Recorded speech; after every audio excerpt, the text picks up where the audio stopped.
புதுச்சேரி சாரம் மார்க்கெட்டில் அடிப்படை வசதிகள் குறித்து தொகுதியின் சட்டமன்ற உறுப்பினர் ரிச்சர்ட் ஜான்குமார் ஆய்வு மேற்கொண்ட போது வியாபாரிகள் மனு அளித்தனர்.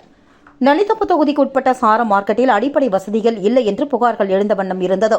இதனையடுத்து தொகுதியின் சட்டமன்ற உறுப்பினர் ரிச்சர்ட் ஜான்குமார் இன்று நேரடியாக மார்க்கெட்டை ஆய்வு மேற்கொண்டார். அப்பொழுது சுத்தமான குடிநீர், சுகாதாரமான கழிவறை வசதி மற்றும் உடைந்து போய் உள்ள கேட்டுகளை சரி செய்து தருமாறு வியாபாரிகள் கோரிக்கை விடுத்தனர்.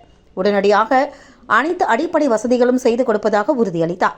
தொடர்ந்து மேலும் அடிப்படை வசதிகள் செய்து கொடுக்க வேண்டும் என்று தெருவோரம் விற்பனை செய்யும் வியாபாரிகளுக்கு குடை வசதி ஏற்படுத்தி தர வேண்டும் என்றும் வியாபாரிகள் மனு அளித்தனர்.